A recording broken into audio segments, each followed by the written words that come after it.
Believe it or not, the economy of Central Andros is on the rebound, but the closure of a major banking institution at the end of the month could put a huge dent in that island's economy. Oscar Adderley tells us what impact Androsians believe this closure will have on their community in this week's edition of Who Do You Call?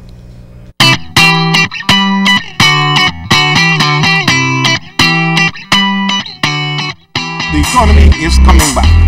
I know there were days people reflect on when things were better, but when they look at a few years ago, it was not as vibrant as it is right now. But there's a downside as Royal Bank of Canada plans to shut down its Central Andros location at the end of the month.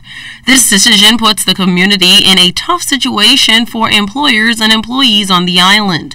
Kira Services, a subcontractor on the AUTEC project, currently employs 180 Bahamians. Conrad Fernandez is the company's general manager. We're struggling right now to determine how we're going to pay our employees once the bank closes. We certainly don't want to have to go back to cash payments.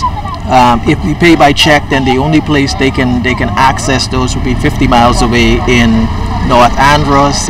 Then they have the headache of withdrawing all of their funds and then holding on to their funds for a week or two until they get paid again, instead of being able to store their funds in the bank and save like any other Bahamian. R.B.C's move to close the Central Andros branch will impact the island's bonefish industry and pensioners. It's a high season for the bonefish fellas, and it's putting a lot of strain on them because most of them, they're foreigners, and their main concern is that what will happen after March, how would their transaction, because most of them come to Andros with their credit cards and stuff, and then they need to take out cash.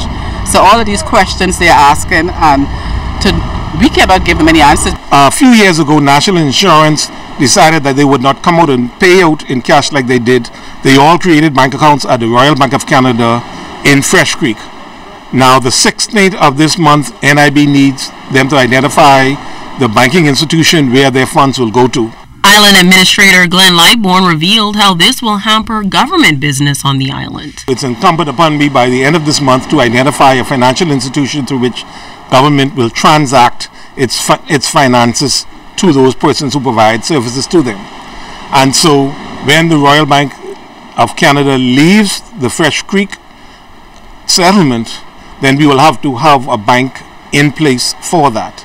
Residents believe that with no banks and no business, the island could eventually become a dying community. Oscar Adderley, ZNS Network News.